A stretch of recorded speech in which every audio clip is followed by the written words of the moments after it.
Je vais faire semblant d'entrer dans le jeu des questions. D'abord, je voudrais dire tout l'intérêt qu'il y a à entendre des analyses techniques précises qui montrent la crédibilité des plans B possibles. Je brûlerai d'envie de donner mon mot sur le sujet, je le mets de côté. Je voudrais lever une ambiguïté avec quelques-uns de ceux qui sont ici et qui sont des témoins et des participants d'un débat qui a de toute façon lieu dans toute l'Europe et dont je pense que cette conférence permanente du plan B va devenir maintenant le lieu. Je voudrais réintroduire les paramètres cachés. Vous avez exposé des réponses techniques. Je voudrais introduire ces paramètres cachés. Le premier, c'est le niveau d'action populaire. Aucun plan n'est possible s'il n'est porté par un haut niveau d'action populaire.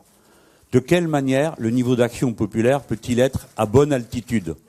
Il faut pour cela que les larges masses comprennent quels sont les enjeux. Et elles le comprennent à propos de leurs propres intérêts et de la contradiction entre leurs intérêts et les politiques suivies. C'est pourquoi je dis que ça n'a pas d'intérêt de surgir sur la scène en disant purement et simplement nous allons sortir de l'euro, parce que cela revient à fétichiser la question de l'euro sans permettre d'en comprendre le mécanisme diabolique d'aliénation des peuples. Il est intéressant de montrer une part de bonne volonté qui se heurte à la mauvaise volonté et à l'hostilité de ceux à qui l'on s'adresse. Et alors, les peuples sont conduits à se demander d'où vient cette mauvaise volonté, d'où vient ce refus. C'est pourquoi nous parlons souvent de plan A, et cela ne signifie pas que nous avons des illusions sur ce sujet, mais, deuxième paramètre caché, après le niveau d'intervention populaire, arrive le paramètre de la préparation des dirigeants politiques. L'histoire est faite par des êtres humains, pas par des machines, ni par la mise en œuvre mécanique de théories. C'est un être humain qui s'assoit en face des autres pour négocier. Et s'il n'a en lui aucune pratique de la négociation, aucune foi dans le rapport de force, aucune confiance en lui-même, aucune volonté de s'appuyer sur le mouvement de son peuple, alors il est perdu. Et il finit comme un petit garçon. Après avoir discuté pendant 18 heures avec 17 personnes qui veulent vous couper la gorge, comme l'a fait Tsipras. Moi, je serais parti au bout d'une heure, avec un sourire aux lèvres, et j'aurais dit, je suis désolé, je voudrais payer, je voudrais bien payer, mais je ne peux pas, alors je m'en vais. Ou trouvez-moi une autre solution. Et à l'instant où je serais sorti de la salle, on aurait entendu un énorme bruit. Cling, 40 milliards à payer par les Français. Cling, 60 milliards à payer par les Allemands. C'est le mécanisme européen de stabilité financière. Ces gens-là auraient couru jusque dans la rue pour me rattraper et me ramener à la table de discussion et me lâcher une partie de ce que j'aurais à leur demander. La détermination politique des dirigeants n'est pas un critère à côté des autres. C'est le critère principal. Et le moyen pour eux d'être forts, c'est d'être appuyés sur le peuple, donc de pouvoir les consulter sans arrêt. J'ai cru que c'était ce qu'était en train de faire Tsipras quand il a fait le référendum. Je pense qu'il s'était donné une arme de conviction massive, qui était de dire « mon peuple ne veut pas de ça, donc je ne signe pas ».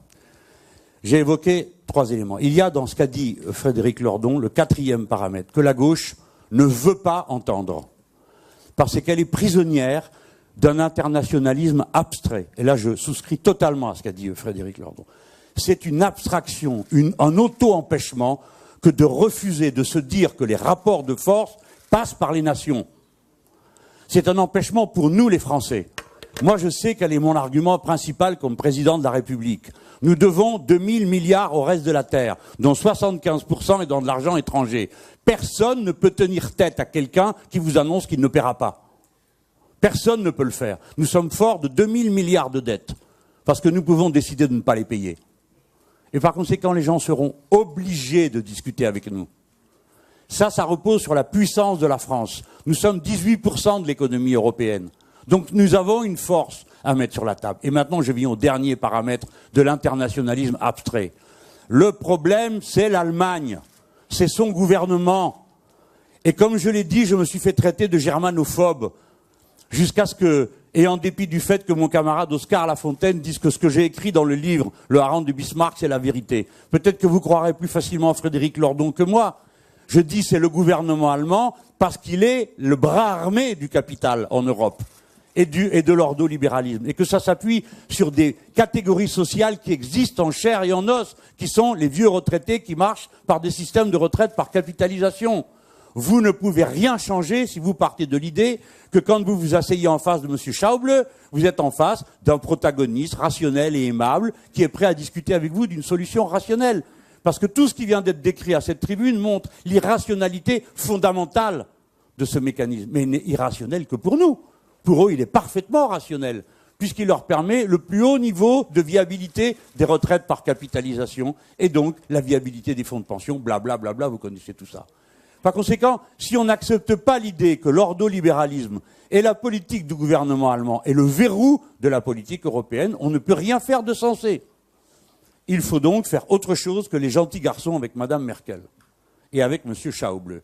Et il ne faut pas accepter des conditions de négociation qui sont humiliantes du point de vue d'un gouvernement qui devrait d'abord baisser les yeux sur certains sujets. Je pense en particulier à la dette résultant des vols et des pillages de la Grèce par les armées nazies. Cet argent est dû à la Grèce. Et deuxièmement, nous ne sommes pas prêts à nous laisser traiter de Club Med en Europe, comme le fait M. Schauble. Parce que le Club Med, c'est la France, deuxième puissance économique du continent. C'est l'Italie, troisième puissance économique du continent. C'est l'Espagne, quatrième puissance économique. C'est-à-dire tous les concurrents du capital allemand. Et nous n'avons pas à entrer dans ce jeu des compétitions entre les capitalistes qui se hiérarchisent entre eux. Ce n'est pas notre question. Je voulais vous dire que ces paramètres, à mes yeux, ont la même importance, parce que ce sont les paramètres de la mise en œuvre concrète d'une stratégie politique et économique. Tout ce que vous avez dit me conforte dans l'idée qu'on peut faire autrement. Car l'idéologie dominante, c'est qu'on ne peut pas faire autrement. C'est la seule chose possible, c'est ce qu'on fait en ce moment, et sinon le reste, ce sont des délires. Ça me confirme, mais ça me renforce dans l'idée que tout est politique. Et que tout dépend en dernière analyse de la force du mouvement populaire qui va appuyer l'acte de résistance. Le plan B, ça doit être un plan qui part de la mobilisation populaire et finit par des consignes de mobilisation populaire, parce que sinon, à froid et à la table des négociations, on a perdu si on n'a pas ça comme renfort pour avoir une volonté intraitable de ne pas céder.